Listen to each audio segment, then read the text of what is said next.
আজ আমি আপনাকে একটা কাহিনী শোনাবো। একটা খাড়াই উঁচু পাহাড় ছিল, যা বেয়ে ওঠা প্রায় অসম্ভব কাজ ছিল।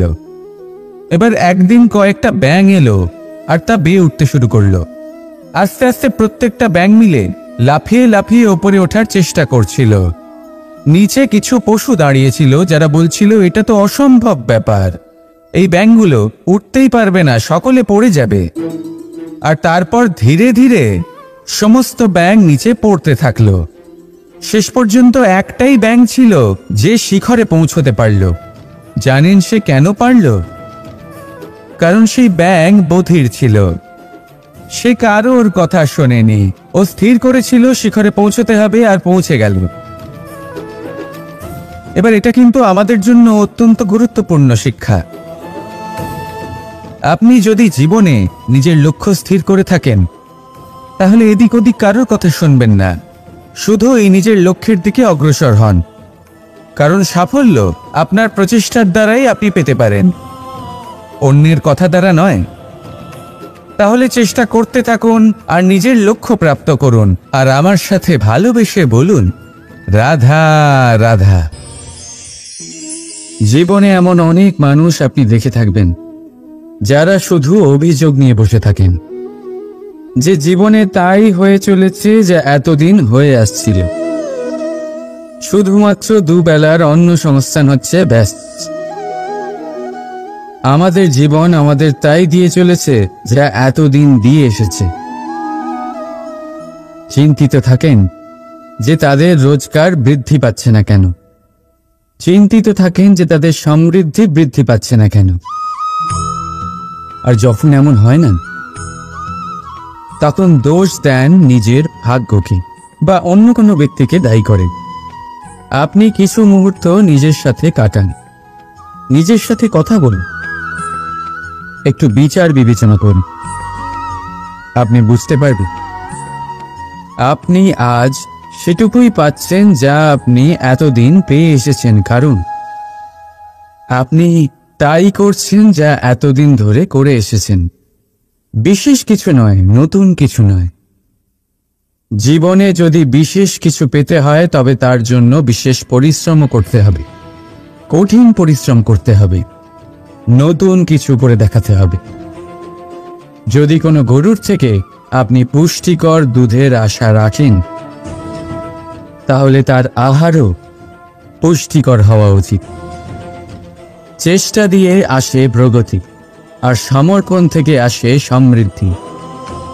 চেষ্টা আর সমর্পণ বাড়িয়ে তুলুন, তাহলে দেখবেন আপনি জীবন থেকে যা চাইবেন তা আপনি অবশ্যই পাবেন। তাই ভালোবেসে বলুন, রাধা রাধা।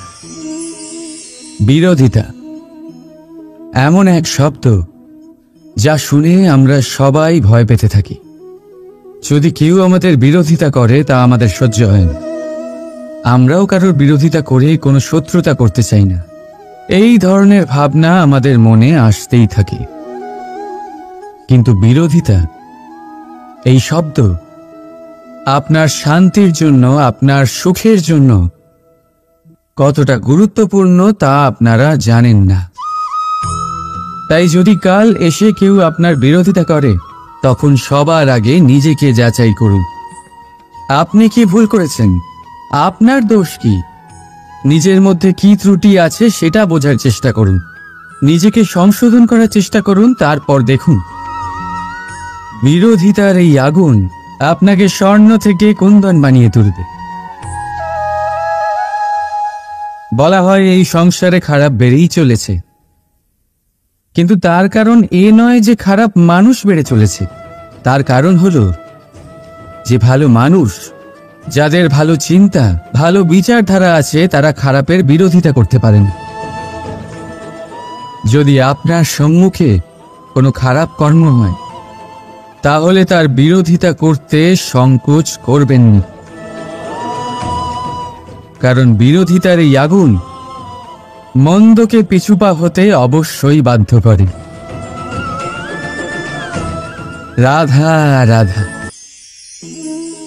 জীবনে আপনি এরকম মানুষও দেখবেন যারা এটা বলে, ভাবে, নিজেকেও বলে যে উনি সেই এমন ব্যক্তি যার মতো আমি হতে চাই। ঠিক আছে, কারোর থেকে প্রেরণা নেওয়াটা কোনো ভুল নয়, কিন্তু কখনো কখনো এই প্রেরণা গুরুত্বহীন হয়ে যায় আর আমরা শুরু করে দিই সেই ব্যক্তিকে নকল করতে। এখানেই থেমে যায় আমাদের উন্নতি। এবারে দেখুন, সংসারে শত কোটি রঙের ফুল আছে, কিন্তু তারা কখনো একে অপরকে নকল করে না। নকল করে না তাদের রং, নকল করে না তাদের সুগন্ধ। তাহলে আমরা করি কেন? প্রতিটা ব্যক্তির মধ্যে কোনো না কোনো প্রতিভা অবশ্যই থাকে, যা ফুটিয়ে তোলার সঠিক সময়ও আমাদের কাছে থাকে। কিন্তু সেই মানুষ সেই প্রতিভা নির্মাণ করার পরিবর্তে সময় নষ্ট করে অন্য কারোর মতো হওয়ার জন্য, কাউকে নকল করার জন্য। এটা করবেন না। সময়কে ব্যবহার করুন নিজের অস্তিত্ব নির্মাণ করার জন্য, কারণ কারোর ছায়া হওয়ার থেকে ভালো আপনি কারোর জন্য প্রেরণা হয়ে উঠুন। রাধা রাধা। আপনি কখনো পাখিদের দেখেছেন? যেভাবে মানুষ তার সন্তানকে জন্ম দেয়, পাখিরাও সন্তানদের জন্ম দেয়। আর যেই তার সন্তান এই সংসারে প্রবেশ করে, সেই পাখি তাকে আগলে রাখে, তার যত্ন করে, ওর জন্য বাসা বানায়, ওর জন্য দূর কোথাও থেকে খাবার নিয়ে আসে, নিজের ঠোঁট দিয়ে ওর মুখে খাবার খাইয়ে দেয়, সবকিছু করে। কিন্তু একটা কাজ পাখি করে, কিন্তু মানুষ কখনোই করে না। যখন পাখি মনে করে যে তার সন্তান বড় হয়ে গেছে, ওকে এবার ওরা শিখতে হবে, নিজেকেই আত্মরক্ষা শিখতে হবে, নিজের খাবার নিজেই খুঁজে আনতে হবে, তো সেই পাখি তার সন্তানকে বাসা থেকে বের করে দেয়। তারপর সেই পাখির সন্তান নিজে উড়তে শেখে, আত্মরক্ষা করতে শেখে এবং আস্তে আস্তে সে আত্মনির্ভর হয়ে ওঠে। কিন্তু মানুষ কি তার সন্তানের সাথে এটাই করে? কখনোই নয়। মানুষ তার সন্তানকে নিজের সাথে বেঁধে রাখে, সব সময় তার লালন পালনের, তার দেখাশোনার ব্যবস্থা করে রাখে, আর এটাই ভাবেন যে আমি হলাম ওর পালনকর্তা, ওর খেয়াল রাখা তো আমার কর্তব্য। কিন্তু না, এই কাজ করতে করতে উনি আস্তে আস্তে নিজেরই সন্তানের শত্রু হয়ে ওঠেন, তার বিকাশের শত্রু হয়ে ওঠেন। তাই যখন সন্তান বড় হবে তখন অবশ্যই ভালোবাসুন, কিন্তু পাখির মতো কঠোর হওয়াও প্রয়োজনীয়, তবেই তার বিকাশ হবে। ওকে নিজের কষ্ট নিজেকেই সহ্য করতে দিন, শিখতে দিন জীবনের অনুভূতি কেমন, তবেই তার বিকাশ হবে। নয়তো সেই সন্তান আজীবন আপনার জন্য বোঝা হয়ে থাকবে, আর আপনি তার বিকাশের পথে আজীবন বাধা হয়ে থাকবেন। আর আমার মনে হয় না আপনি সেটা চাইবেন, তাই তো? আসুন আমার সাথে ভালোবেসে বলুন রাধা রাধা। আমাদের মনে সবসময় একটা প্রশ্ন এসেই থাকে, এই জীবন যা কিনা ঈশ্বর আমাদের দিয়েছেন, একটা জীবন, ঈশ্বর এক আত্মা দিয়েছেন পৃথিবীতে বাঁচার জন্য। যতদূর আমরা জানি আমাদের কাছে একটাই জীবন রয়েছে। আমরা ভাবি এই জীবন গুছিয়ে কিভাবে রাখা যায়। প্রত্যেক মানুষ ভাবেন যে আমি কি করি যাতে এই জীবনকে গুছিয়ে রাখা যায়, কিরকম কর্ম করব, কিরকম পুণ্য করব, কি ধরনের শাস্ত্র পড়ব যাতে আমি সেই জ্ঞান অর্জন করি যাতে জীবনটা সুন্দর করে তুলতে পারি। আমাদের সমগ্র জীবন কেটে যায় এই প্রশ্নের উত্তর খুঁজতে, সেই শাস্ত্র অধ্যয়ন করতে। এমন অনেক মানুষ তাও বুঝতে পারেন না। আসুন আজ আমি আপনাকে একটা সহজ কথা বলি, যার দ্বারা আপনি নিজের জীবন সুন্দর করবেন। জীবন, জিহ্বা, এদের দুজনেরই হলো একটাই রাশি। জিহ্বা অর্থাৎ আপনার কথা, এই কথাকে সংযত রাখুন, একে সুন্দর করে তুলুন, মধুর কথা বলুন, যতটা সম্ভব একে নিয়ন্ত্রণে রাখুন, আপনার জীবন সুন্দর হয়ে উঠবে। কারণ এই শব্দ হয় অত্যন্ত শক্তিশালী। এটা হলো এমন এক বন্ধন যা আপনার সামনের মানুষকে আপনার ব্যক্তিত্বের সাথে জুড়ে দিতে পারে। তাই এই শব্দ সংযত রাখুন, একে সুন্দর করে তুলুন। আপনার জীবন আপনা থেকেই সুন্দর হয়ে উঠবে। আর আসুন, এই মধুর সুন্দর অনুভূতি দিয়ে বলুন, রাধা রাধা। কস্তুরী তাকে ধারণ করে যে হরিণ তার নাভিতে থাকে, কিন্তু সেই হরিণ ওই কস্তুরীর সুগন্ধ নিয়ে তা পাওয়ার জন্য এদিক ওদিক ছুটে বেড়াতে থাকে। সেই হরিণ এই কস্তুরী অবশ্যই পেতে পারে যদি সে নিজের ভেতরে উঁকি মেরে দেখে। এবারে দেখুন, সুর বাঁশির মধ্যেই থাকে, শুধু প্রয়োজন তাকে খুঁজে বার করার চেষ্টা, অবিরাম চেষ্টা। ঠিক এরকমই হয় আমাদের শক্তি, যা আমাদের ভিতরে লুকিয়ে আছে। ভাবুন, যখন পরমাত্মা আমাদের ভেতরেই আছেন, তখন তাকে আমরা বাইরে খুঁজব কেন? আমরা নিজেদের অন্তরে তখনই দেখি যখন অপরের থেকে সাহায্যের সমস্ত আশাই শেষ হয়ে যায়। তাই জীবনে কেউ সাহায্য করবে এই আশা করে বসে থাকবেন না, নিজেই নিজেকে সাহায্য করুন।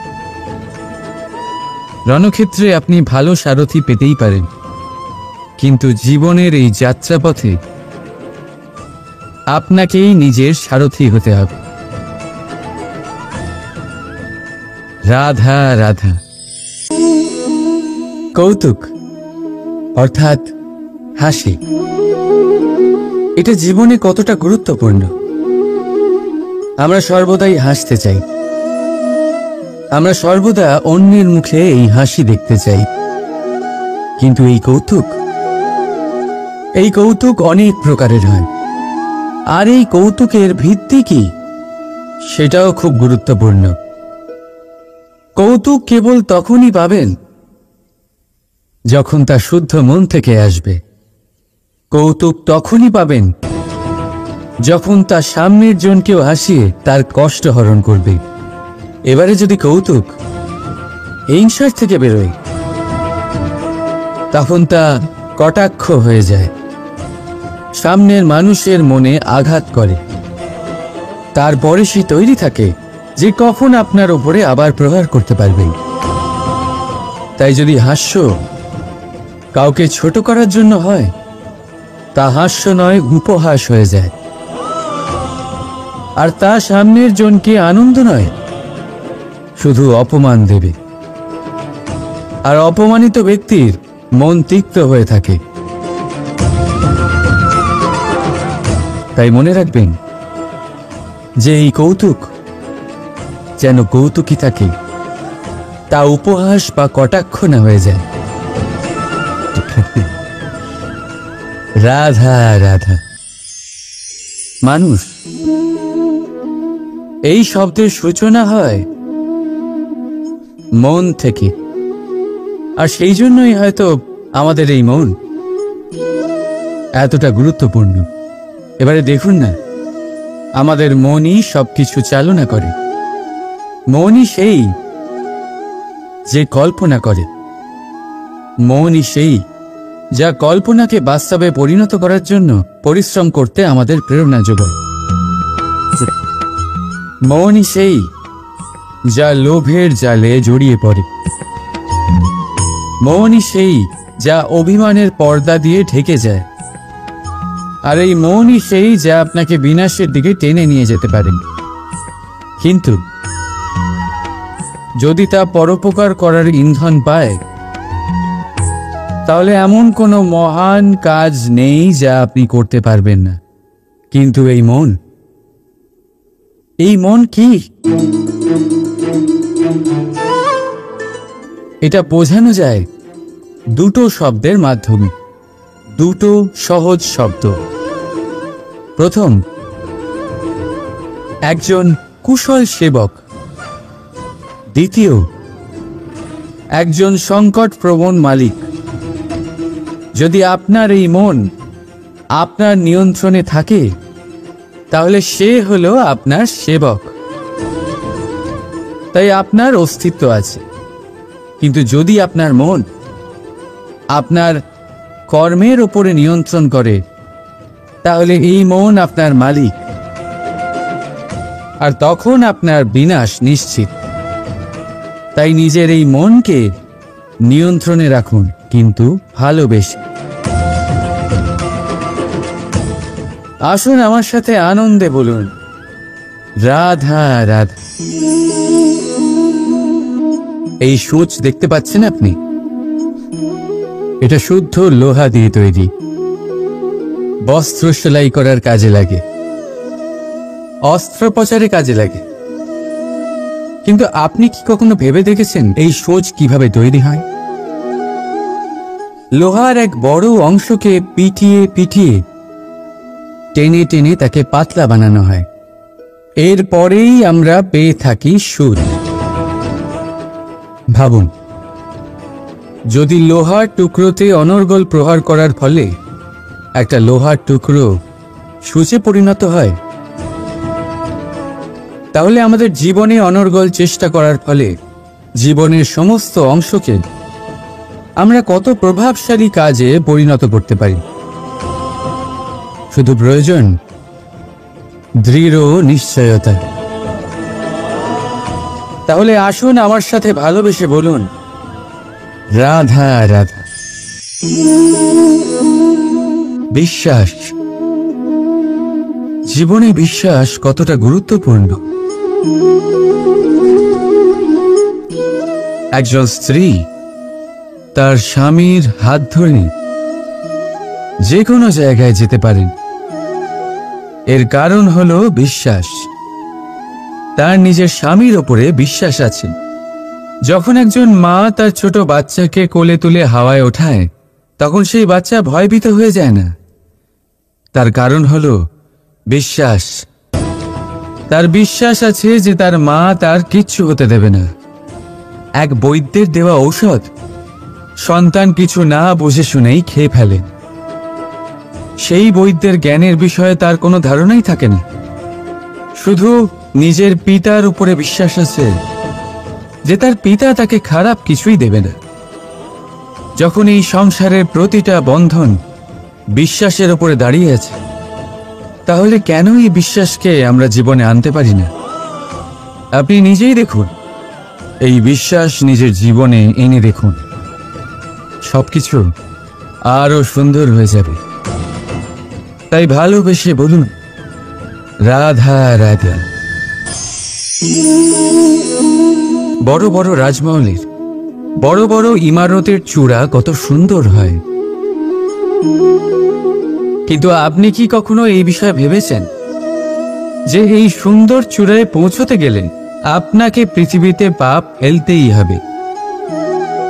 সেই সুন্দর চূড়ায় পৌঁছে দীপ্তি পাওয়ার জন্য আপনাকে একটা কঠিন পথ অবলম্বন করতেই হবে।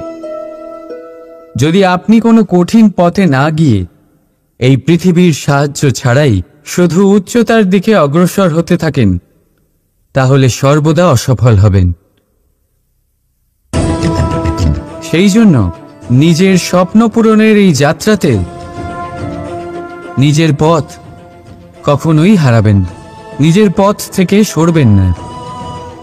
যদি এমন করেন, তাহলে তো আপনার স্বপ্ন পূরণ হবেই না, তার সাথে আপনি নিজের পথও হারাবেন। রাধা রাধা।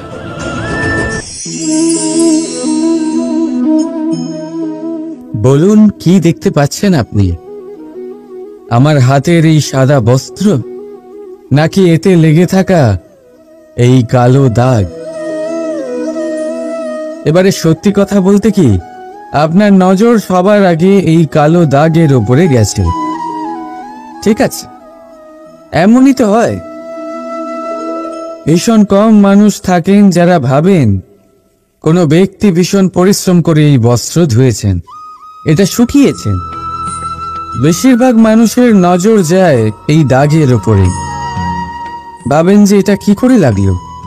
কিছুটা এরকমই হয় আমাদের ব্যক্তিত্বের সাথে। আমাদের শুভ কর্মের ওপরে আমাদের একটা খারাপ কর্ম ভারী মনে হয়।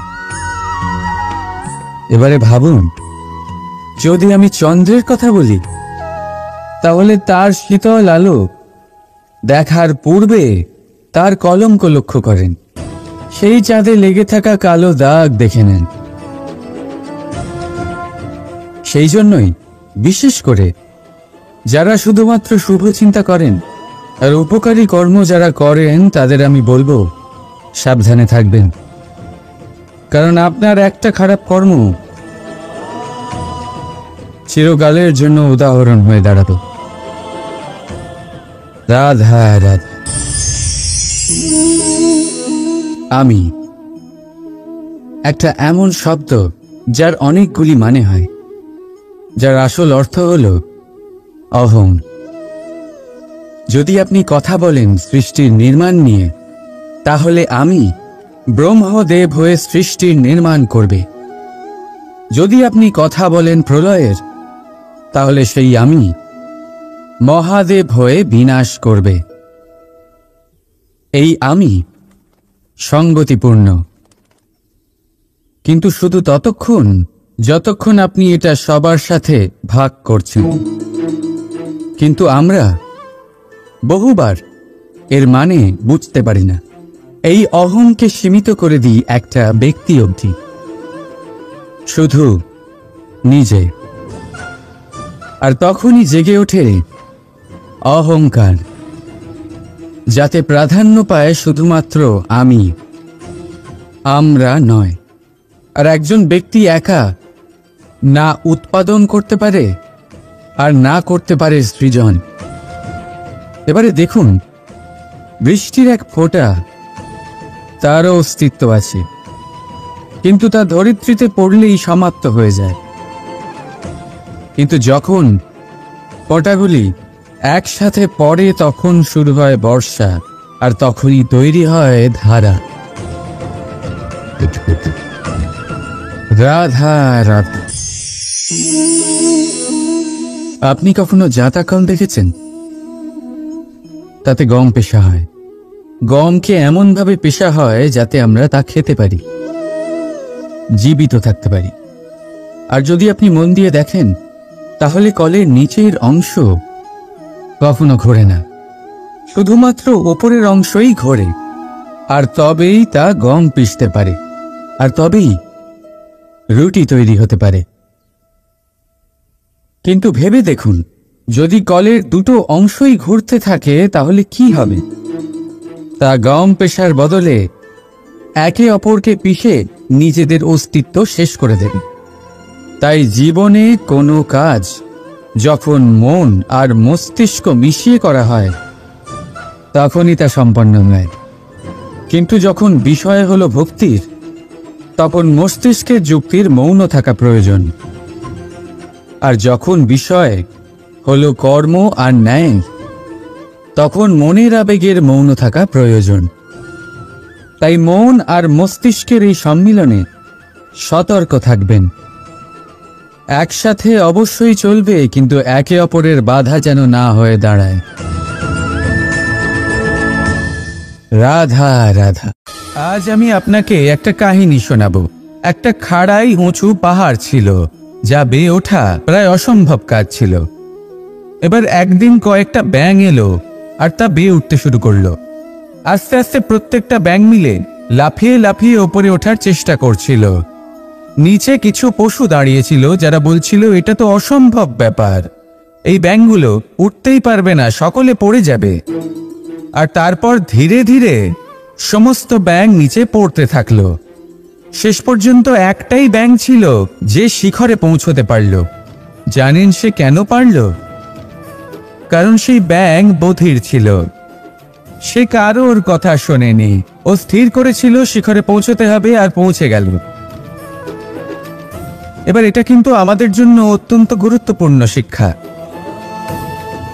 আপনি যদি জীবনে নিজের লক্ষ্য স্থির করে থাকেন, তাহলে এদিক ওদিক কারোর কথা শুনবেন না, শুধু এই নিজের লক্ষ্যের দিকে অগ্রসর হন। কারণ সাফল্য আপনার প্রচেষ্টার দ্বারাই আপনি পেতে পারেন, অন্যের কথা দ্বারা নয়। তাহলে চেষ্টা করতে থাকুন আর নিজের লক্ষ্য প্রাপ্ত করুন। আর আমার সাথে ভালোবেসে বলুন, রাধা রাধা। জীবনে এমন অনেক মানুষ আপনি দেখে থাকবেন যারা শুধু অভিযোগ নিয়ে বসে থাকেন যে জীবনে তাই হয়ে চলেছে যা এতদিন হয়ে আসছিল। শুধুমাত্র দুবেলার অন্ন সংস্থান হচ্ছে ব্যাস। আমাদের জীবন আমাদের তাই দিয়ে চলেছে যা এতদিন দিয়ে এসেছে। চিন্তিত থাকেন যে তাদের রোজগার বৃদ্ধি পাচ্ছে না কেন, চিন্তিত থাকেন যে তাদের সমৃদ্ধি বৃদ্ধি পাচ্ছে না কেন। আর যখন এমন হয় না, তখন দোষ দেন নিজের ভাগ্যকে বা অন্য কোনো ব্যক্তিকে দায়ী করেন। আপনি কিছু মুহূর্ত নিজের সাথে কাটান, নিজের সাথে কথা বলুন, একটু বিচার বিবেচনা করুন। আপনি বুঝতে পারবেন আপনি আজ সেটুকুই পাচ্ছেন যা আপনি এতদিন পেয়ে এসেছেন, কারণ আপনি তাই করছেন যা এতদিন ধরে করে এসেছেন। বিশেষ কিছু নয়, নতুন কিছু নয়। জীবনে যদি বিশেষ কিছু পেতে হয় তবে তার জন্য বিশেষ পরিশ্রম করতে হবে, কঠিন পরিশ্রম করতে হবে, নতুন কিছু করে দেখাতে হবে। যদি কোনো গরুর থেকে আপনি পুষ্টিকর দুধের আশা রাখেন, তাহলে তার আহারও পুষ্টিকর হওয়া উচিত। চেষ্টা দিয়ে আসে প্রগতি, আর সমর্পণ থেকে আসে সমৃদ্ধি। চেষ্টা আর সমর্পণ বাড়িয়ে তুলুন, তাহলে দেখবেন আপনি জীবন থেকে যা চাইবেন তা আপনি অবশ্যই পাবেন। তাই ভালোবেসে বলুন, রাধা রাধা। বিরোধিতা এমন এক শব্দ যা শুনে আমরা সবাই ভয় পেতে থাকি। যদি কেউ আমাদের বিরোধিতা করে তা আমাদের সহ্য হয় না। আমরাও কারোর বিরোধিতা করে কোনো শত্রুতা করতে চাই না। এই ধরনের ভাবনা আমাদের মনে আসতেই থাকে। কিন্তু বিরোধিতা, এই শব্দ আপনার শান্তির জন্য, আপনার সুখের জন্য কতটা গুরুত্বপূর্ণ তা আপনারা জানেন না। তাই যদি কাল এসে কেউ আপনার বিরোধিতা করে, তখন সবার আগে নিজেকে যাচাই করুন। আপনি কি ভুল করেছেন? আপনার দোষ কি? নিজের মধ্যে কি ত্রুটি আছে সেটা বোঝার চেষ্টা করুন, নিজেকে সংশোধন করার চেষ্টা করুন। তারপর দেখুন বিরোধিতার এই আগুন আপনাকে স্বর্ণ থেকে কুন্দন বানিয়ে তুলবে। বলা হয় এই সংসারে খারাপ বেড়েই চলেছে, কিন্তু তার কারণ এ নয় যে খারাপ মানুষ বেড়ে চলেছে। তার কারণ হলো যে ভালো মানুষ, যাদের ভালো চিন্তা, ভালো বিচারধারা আছে, তারা খারাপের বিরোধিতা করতে পারেন। যদি আপনার সম্মুখে কোনো খারাপ কর্ম হয়, তাহলে তার বিরোধিতা করতে সংকোচ করবেন না, কারণ বিরোধিতার এই আগুন মন্দকে পিছুপা হতে অবশ্যই বাধ্য করে। রাধা রাধা। জীবনে আপনি এরকম মানুষও দেখবেন যারা এটা বলে, ভাবে, নিজেকেও বলে যে উনি সেই এমন ব্যক্তি যার মতো আমি হতে চাই। ঠিক আছে, কারোর থেকে প্রেরণা নেওয়াটা কোনো ভুল নয়, কিন্তু কখনো কখনো এই প্রেরণা গুরুত্বহীন হয়ে যায় আর আমরা শুরু করে দিই সেই ব্যক্তিকে নকল করতে। এখানেই থেমে যায় আমাদের উন্নতি। এবারে দেখুন, সংসারে শত কোটি রঙের ফুল আছে, কিন্তু তারা কখনো একে অপরকে নকল করে না। নকল করে না তাদের রং, নকল করে না তাদের সুগন্ধ। তাহলে আমরা করি কেন? প্রতিটা ব্যক্তির মধ্যে কোনো না কোনো প্রতিভা অবশ্যই থাকে, যা ফুটিয়ে তোলার সঠিক সময়ও আমাদের কাছে থাকে। কিন্তু সেই মানুষ সেই প্রতিভা নির্মাণ করার পরিবর্তে সময় নষ্ট করে অন্য কারোর মতো হওয়ার জন্য, কাউকে নকল করার জন্য। এটা করবেন না। সময়কে ব্যবহার করুন নিজের অস্তিত্ব নির্মাণ করার জন্য। কারণ কারোর ছায়া হওয়ার থেকে ভালো আপনি কারোর জন্য প্রেরণা হয়ে উঠুন। রাধা রাধা। আপনি কখনো পাখিদের দেখেছেন? যেভাবে মানুষ তার সন্তানকে জন্ম দেয়, পাখিরাও সন্তানদের জন্ম দেয়।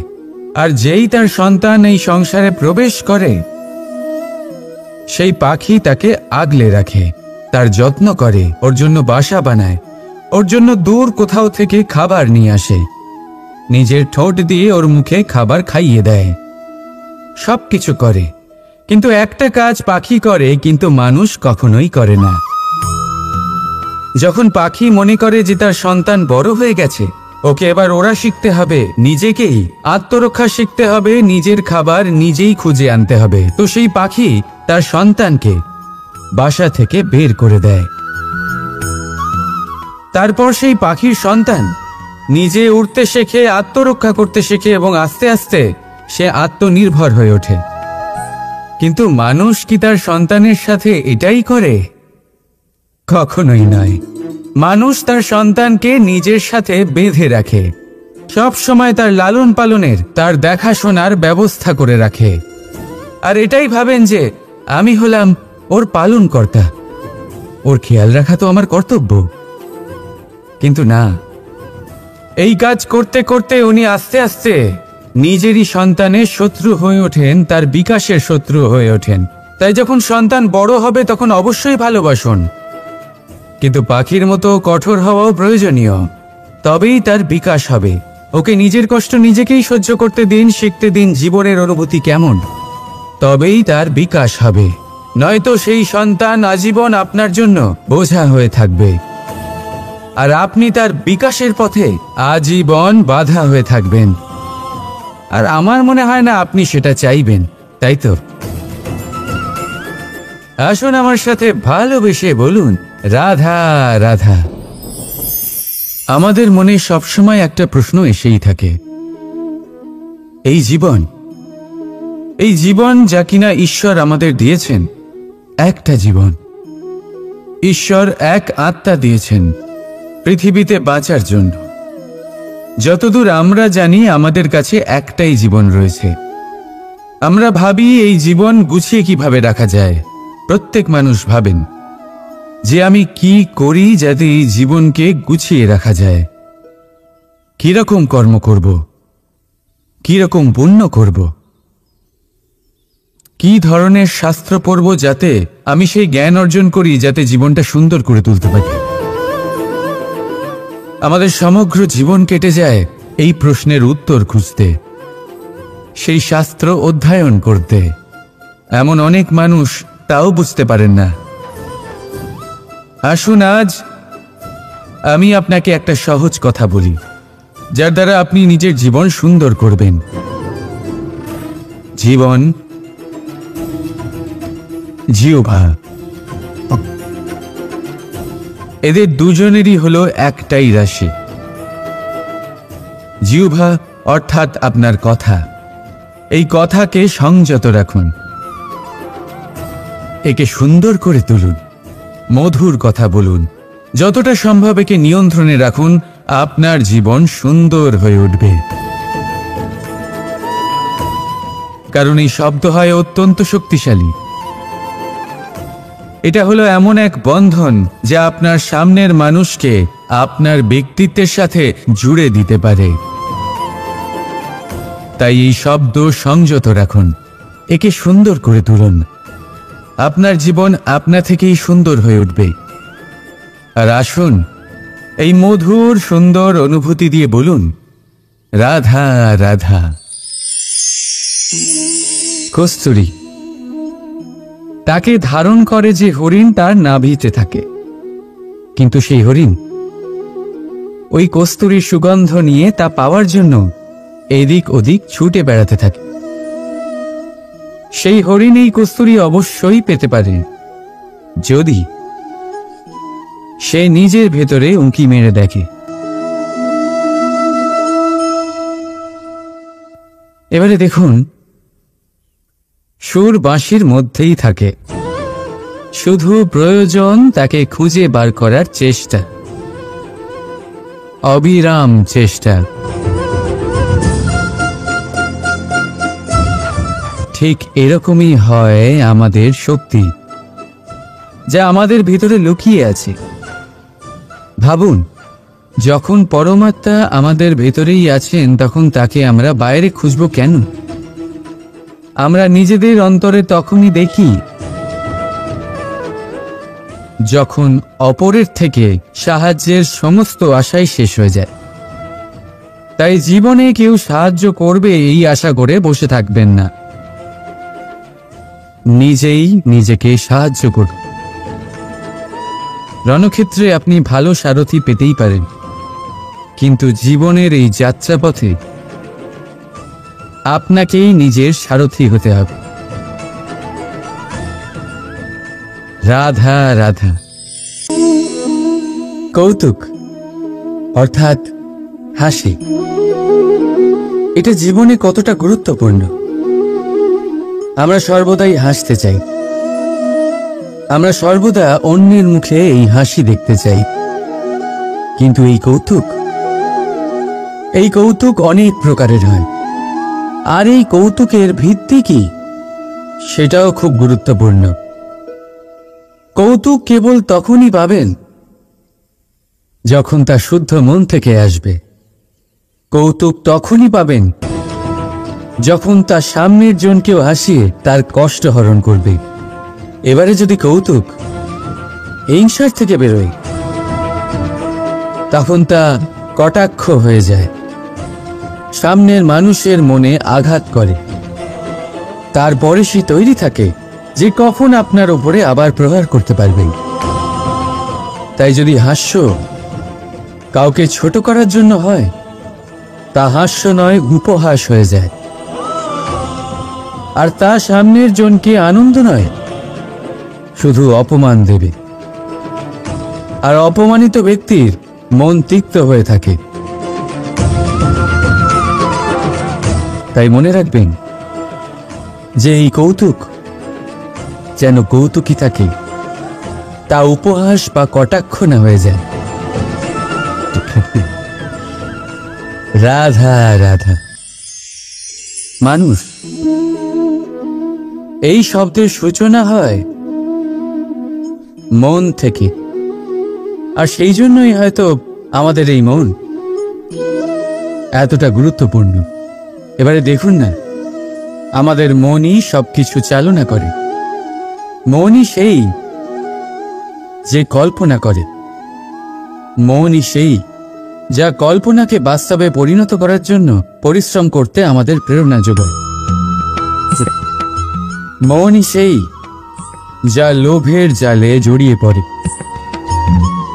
মনই সেই যা অভিমানের পর্দা দিয়ে ঢেকে যায়। আর এই মনই সেই যা আপনাকে বিনাশের দিকে টেনে নিয়ে যেতে পারে। কিন্তু যদি তা পরোপকার করার ইন্ধন পায়, তাহলে এমন কোনো মহান কাজ নেই যা আপনি করতে পারবেন না। কিন্তু এই মন কি? এটা বোঝানো যায় দুটো শব্দের মাধ্যমে, দুটো সহজ শব্দ। প্রথম, একজন কুশল সেবক। দ্বিতীয়, একজন সংকটপ্রবণ মালিক। যদি আপনার এই মন আপনার নিয়ন্ত্রণে থাকে, তাহলে সে হলো আপনার সেবক। তাই আপনার অস্তিত্ব আছে। কিন্তু যদি আপনার মন আপনার কর্মের ওপরে নিয়ন্ত্রণ করে, তাহলে এই মন আপনার মালিক, আর তখন আপনার বিনাশ নিশ্চিত। তাই নিজের এই মনকে নিয়ন্ত্রণে রাখুন, কিন্তু ভালোবেসে। আসুন আমার সাথে আনন্দে বলুন, রাধা রাধা।